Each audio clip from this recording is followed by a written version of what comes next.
Hello everyone, welcome back to the channel. I am CS the Viking Gamer, and today we're going to be making some miniature stained glass windows.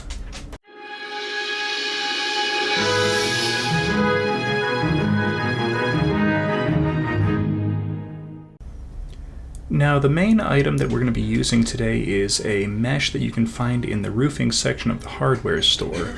And it is a galvanized mesh that's mainly used for covering gutters. It comes in a couple of different sizes, and it's relatively cheap for a 25-foot spool. Now, first thing I did was I cut it into a more manageable piece and then kind of flattened it out as best as I can.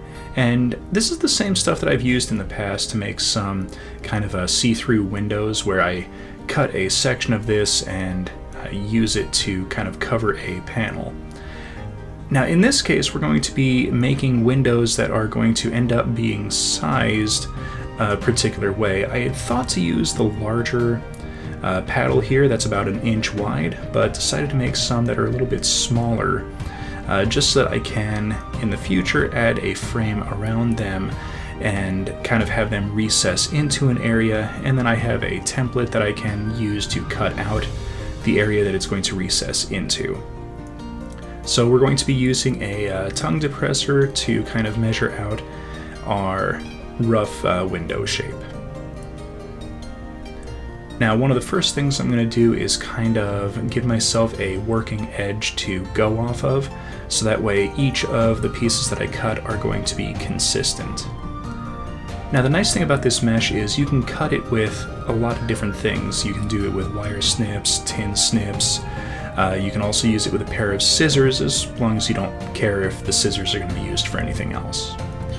If you are going to use scissors, I recommend just getting a cheap throwaway set from the Dollar Tree, and then use those exclusively for cutting the mesh.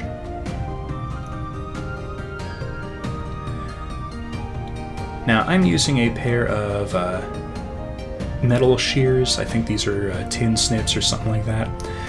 And now that I have a nice clean edge to work with, I'm going to kind of measure out where it is that the windows are going to start and end on the mesh. And it comes out to roughly 5 wide by 6 tall.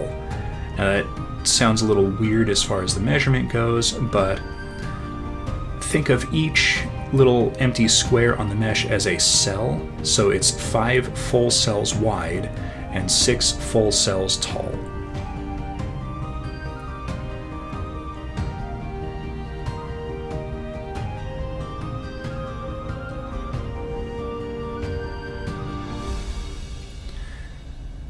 Okay, so I've cut a strip here that is 5 wide, and you can kind of see how it's going to line up with our little template here.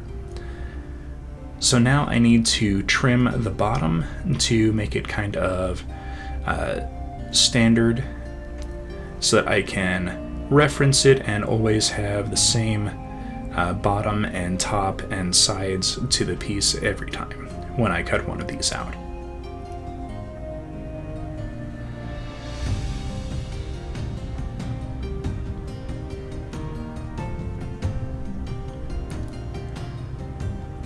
And now that I've got the height measured, I can clip that out.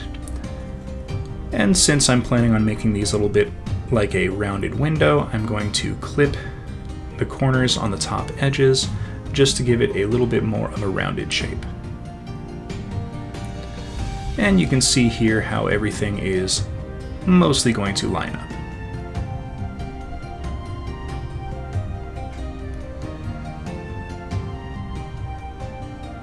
Okay, now for the glass effect. Now, I took some of these out and gave them a primer coat in black, and then using some of this clear plastic wrapper, I taped it down to a cutting mat, just so that it's nice and flat. And then using a little bit of UV resin and a toothpick, I'm going to very carefully slot some of the resin in between all of the mesh grating. Now, the reason I'm using a toothpick is this resin will kind of flow out very quickly without you realizing how much is going to pour. And instead of trying to spread it around and clean it up, I'm just using the toothpick to catch a droplet of the resin and then dip it down into the area that I wanted. This way I can control the flow and only cover the areas that I want to cover, and it will also help prevent a huge mess if I end up pouring too much.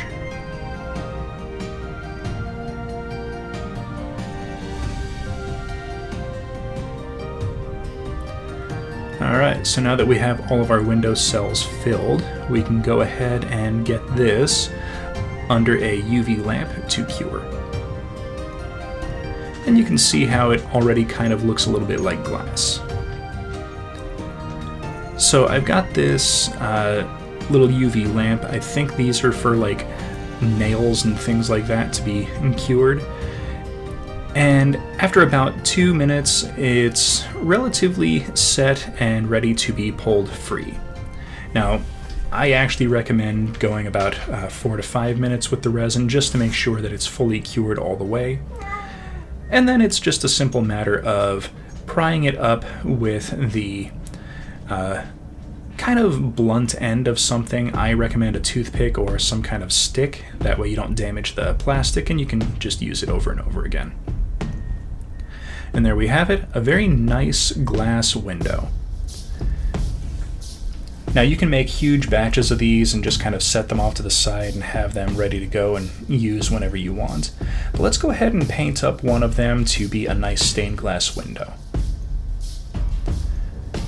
Now you can use kind of any color that you want for these. I'm going to use the 3 gemstone paints from Citadel Workshop just because I have them and I don't really get an excuse or reason to use them all that often. There's a red, a blue, and a green, and I'm just kind of starting with one and very carefully, one cell at a time, picking up a little bit of paint and then brushing it into position.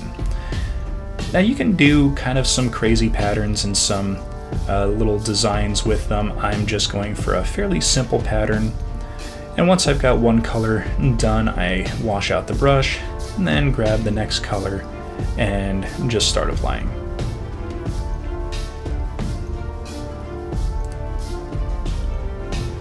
Now I did this one with a black primer coat on the mesh. You can absolutely leave this just the galvanized silver appearance. It's really kind of up to you on how you want the windows to be displayed. I think the silver would be a little bit more eye-catching. The black would allow you to make a little bit more mistakes without having to correct everything as you go. So it's really kind of up to you.